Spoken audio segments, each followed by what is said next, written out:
दोस्तों, मुझे लगता है कि हमें अपनी समस्या इस विशाल पेड़ को बता देना चाहिए। क्या पता ये खुद ही हमारी मदद कर दे।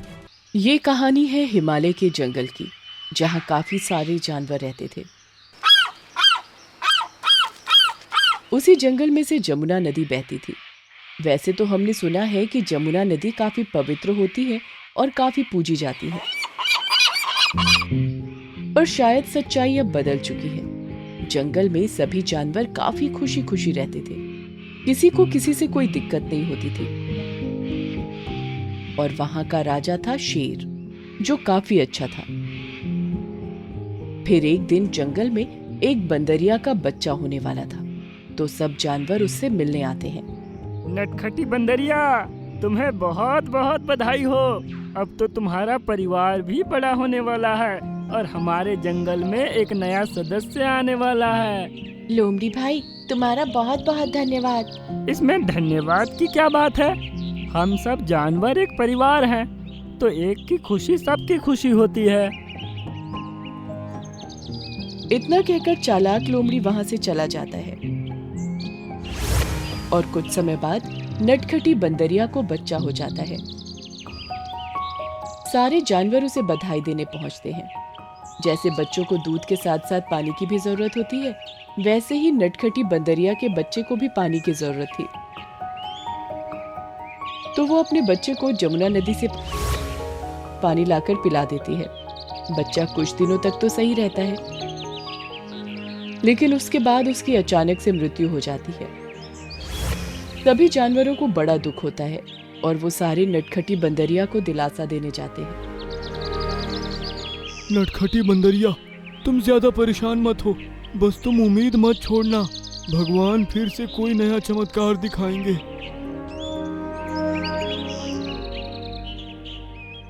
हाँ नटखटी दीदी, आप ज्यादा परेशान मत हो ना। हमें आप दुखी अच्छी नहीं लगती हो। हमें पता है आप लालू से कितना प्यार करती थी। और ऐसे ही सब जानवर दिलासा देकर चले जाते हैं।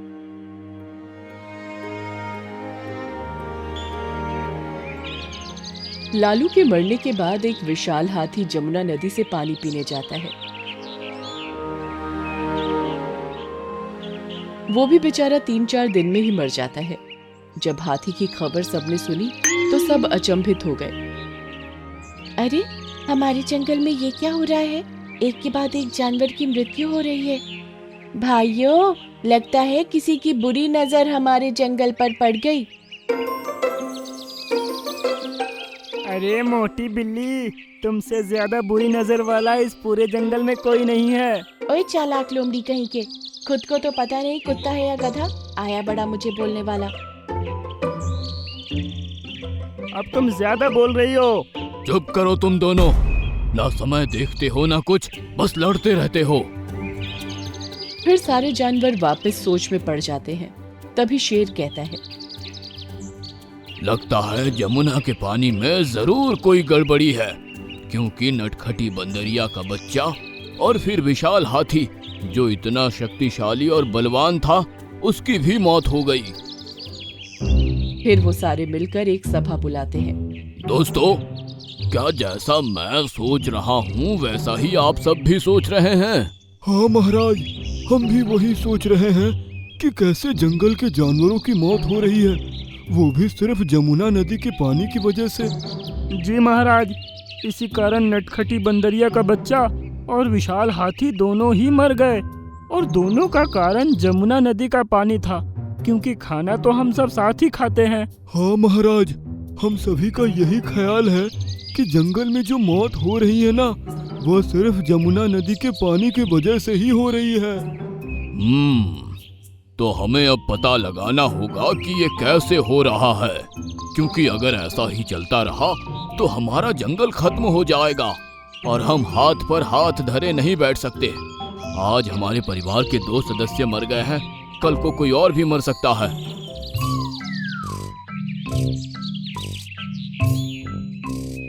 फिर सारे जानवर इधर उधर तलाश करते हैं तो उन्हें कुछ इंसान दिखाई देते हैं।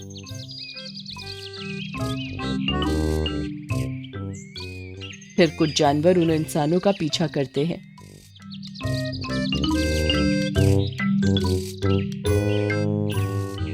और सच देखकर राजा शेर के पास जाते हैं।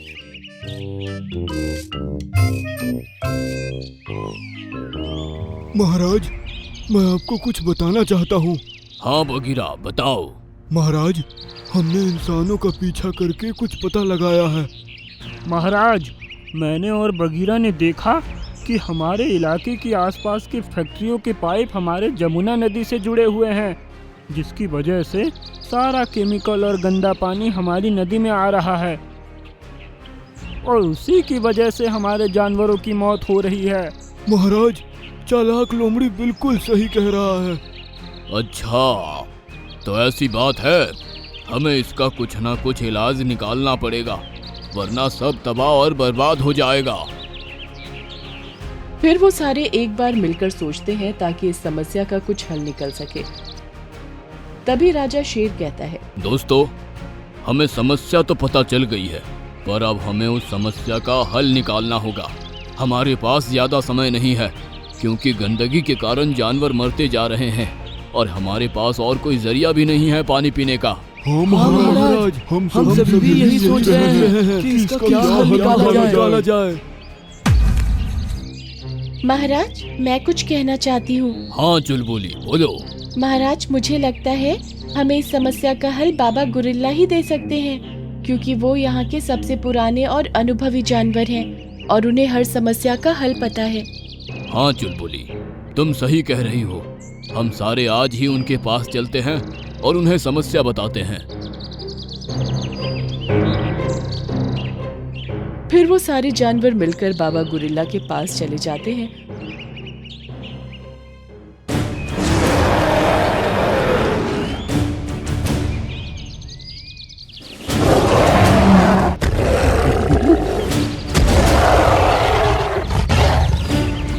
और उन्हें अपनी समस्या बताते हैं।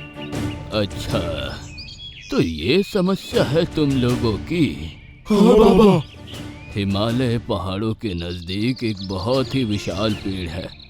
अगर तुम उस पेड़ की पत्तियां लाकर इस पानी में डाल दो तो जमुना नदी का पानी शुद्ध हो जाएगा। सारे जानवर ये बात सुनकर बहुत खुश होते हैं।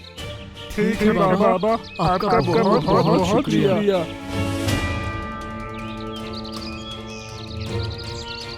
फिर सब जानवर वहां से हिमालय की तरफ चलते हैं।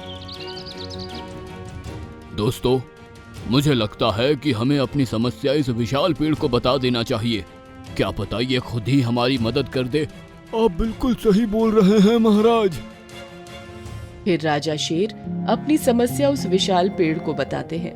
हे विशाल पेड़, हमें आपके पेड़ की पत्तियों की बहुत जरूरत है, क्योंकि मुझे अपने जंगल के जानवरों की जान बचानी है। हमारे जंगल में पानी नहीं है और जो हमारी जमुना नदी थी वो इंसानों ने केमिकल से खराब कर दी। हमारे जंगल में एक नटखटी बंदरिया का बच्चा हुआ करता था जो उस पानी को पीकर मर गया। उसके बाद हमारा सबसे विशाल हाथी की भी मौत हो गई। मैं केवल इतना चाहता हूँ कि मेरे जंगल के जानवर सुरक्षित रहे, और वो तभी हो सकता है जब हम आपकी पत्तियां ले जाकर उस नदी में डाल दें।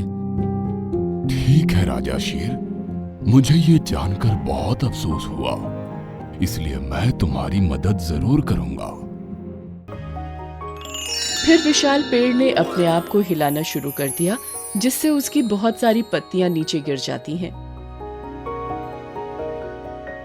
और राजा शेर उन पत्तियों को ले लेता है। आपका बहुत बहुत शुक्रिया विशाल पेड़।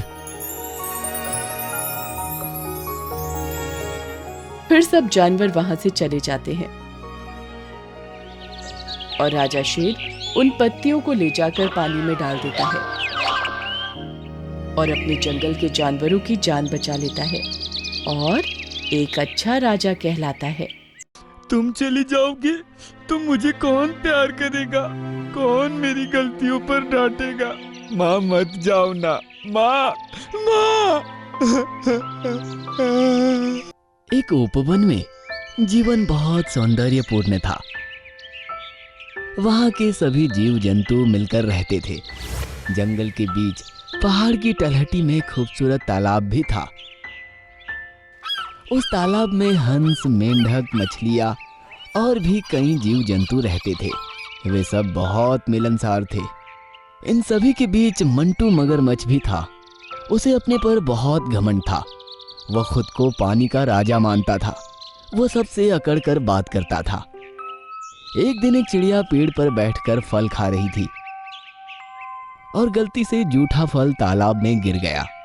बस फिर क्या था, ये बात मंटू मगरमच्छ को बिल्कुल पसंद नहीं आई। वो चिड़िया पर चिल्लाने लगा। चिड़िया बेचारी वहां से उड़कर चली गई। चिड़िया के जाने के बाद बंटी भालू पानी पीने आया तो उसे देख मंटू बोला, बंटी, तुम अपने मुंह से मेरा तालाब गंदा कर रहे हो, इसलिए अपना गंदा मुंह उठाओ और निकल जाओ यहाँ से। मंटू भाई, ये तालाब सिर्फ आपका नहीं है, ये तो पूरे जंगल का है। नहीं, ये सिर्फ मेरा है और तुम सबको मेरे तालाब से पानी पीने के लिए मिल रहा है, इसका एहसान मानना चाहिए। जाओ और अपने राजा को बता दो कि तालाब के राजा ने ऐलान किया है कि अब से कोई भी तालाब का पानी पिएगा उससे पहले उसको लगान देना होगा, और ऐसा नहीं करने पर उसे पानी पीने से बहिष्कृत कर दिया जाएगा। फिर क्या था, बेचारे सारे जानवर तालाब जाने से पहले लगान ले जाने लगे। कोई मंटू के लिए ताजे रसीले फल लाता तो कोई मिश्री के ढेले, और मंटू राजा की तरह बस आराम फरमाता। यह सब देख मंटू को अच्छा लगता था। ऐसे ही दिन कट रहे थे। एक दिन चिंटू हिरन को खूब प्यास लगी तो उसने अपनी माँ हिरन से कहा, माँ, मुझे बहुत प्यास लगी है। बेटा, अभी मंटू को देने के लिए कुछ भी नहीं है। लेकिन जब चिंटू प्यास सहन नहीं कर पाया तो माँ हिरन ने कहा, बेटा, बस थोड़ी देर रुक जाओ, अंधेरा होने पर हम तालाब चलेंगे, तब तुम पानी पी लेना। फिर अंधेरा होने पर दोनों तालाब गए।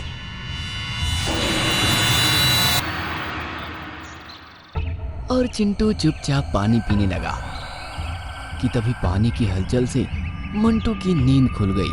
चिंटू को वहां देख मंटू आग बबूला हो गया। क्यों रे, तेरा इतना दुस्साहस? तूने पानी के राजा के तालाब से पानी चोरी करने की जरूरत की? अब देख, तुझे सबक सिखाता हूँ। और मंटू चिंटू हिरन की तरफ झपट पड़ा। ये सब हिरन माँ देख रही थी। मंटू जैसे ही चिंटू पर झपटा, माँ हिरन बीच में आ गई। उसने चिंटू को तो बचा लिया, लेकिन खुद मंटू के जबड़े में फंस गई। यह देख चिंटू जोर जोर से चीखने लगा।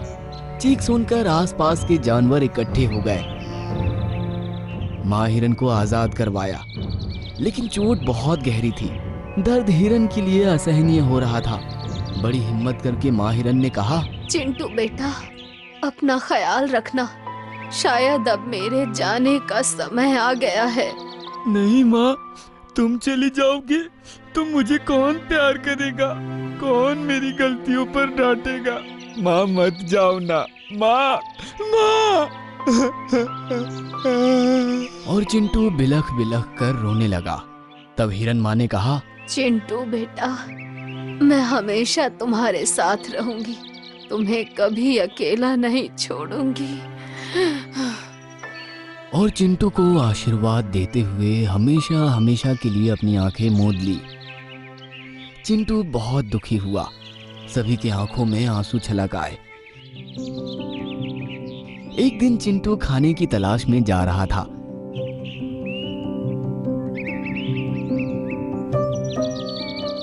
तभी उसने देखा कि एक गाय का बछड़ा पेड़ की डाली के नीचे दबा हुआ है। तब चिंटू ने बोला, अगर मैं हाथी चाचा जितना ताकतवर होता तो इस डाली को चुटकियों में हटा देता। काश ये डाली हट जाए। और उसके ऐसा कहते ही डाली अपने आप उड़कर दूर जा गिरी। यह देख चिंटू बहुत अचंभित हुआ, लेकिन तभी उसे अपनी माँ की बात याद आई और वो समझ गया कि ये सब हिरन माँ के आशीर्वाद के कारण हो रहा है। बस फिर क्या था, चिंटू जंगल के सभी जानवरों की मदद करने लगा। एक दिन बहुत जोर का भूकंप आया, जिससे पहाड़ से पत्थर खिसकने लगे और नीचे गिरने लगे। बड़े बड़े पेड़ भी गिर पड़े। लेकिन भूकंप गुजरते ही सारे जानवर एक दूसरे की मदद करने लगे। चिंटू भी अपने जादू से बड़े बड़े पेड़ हटाने लगा। तभी उन्हें तालाब से किसी के कराहने की आवाज आने लगी। जाकर देखा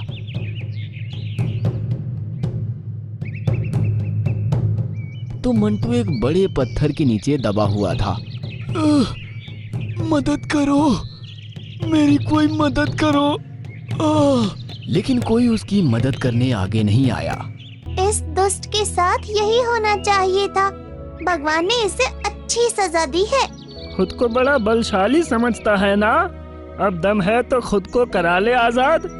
इस तरह सब जानवर मंटू की गलतियां गिनने लगे, लेकिन कोई मदद को आगे नहीं आया।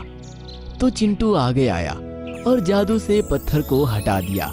ये देख मंटू को गलती का एहसास हुआ और उसने कहा, चिंटू, मेरी वजह से तुम्हारी माँ तुम्हें छोड़कर चली गई, लेकिन फिर भी तुमने मुझे बचाया।